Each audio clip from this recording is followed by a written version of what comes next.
महावीर कहते हैं, जब इच्छाओं का भार उतरता है तभी आत्मा अपने शुद्ध स्वरूप में प्रकट होती है। विरक्ति कोई कठोरता नहीं है, ये तो भीतर शांति का द्वार है। भोग में जितना डूबोगे उतने प्यासे रहोगे, संयम में जितना उतरोगे उतने ही तृप्त और मुक्त होते जाओगे। इस पर ओशो कहते हैं, महावीर आप सही कहते हैं कि इच्छाएं बढ़ती जाती हैं, पर मैं ये कहना चाहता हूँ कि समस्या इच्छा में नहीं, अचेतनता में है। जब मनुष्य बिना समझे बिना जागरूक हुए भोग करता है तब वह प्यासा रह जाता है, लेकिन जब वही मनुष्य पूर्ण सजगता से ध्यानपूर्वक जीता है तो भोग भी साधना का माध्यम बन जाता है। फूल को सूंघते समय अगर आप सचेत हों तो उस सुगंध में भी परमात्मा की उपस्थिति महसूस की जा सकती है।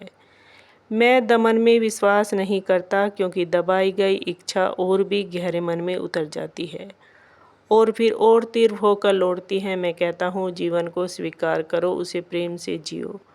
जब स्वीकृति आती है तो भोग बंधन नहीं रह जाता, बल्कि वही मार्ग योग की ओर ले जाने लगता है। संयम आवश्यक है, पर वह समझ से पैदा होना चाहिए, ना कि डर या त्याग से। संयम का अर्थ है सजग चुनाव। इसके बाद महावीर कहते हैं, ओशो, आत्मा पर बोझ इच्छाओं से ही है। जितनी वासनाएं उतने ही बंधन। संयम उस भार को उतार देता है जो हमें बार बार जन्म और मृत्यु के चक्र में खींच लाता है। तुम कहते हो सजग भोग योग बन सकता है, पर मेरा अनुभव कहता है भोग चाहे सचेत होकर किया जाए या अचेत होकर किया जाए, उसकी जड़ में आसक्ति छिपी रहती है, और जहाँ आसक्ति है वहाँ स्वतंत्रता हो नहीं सकती।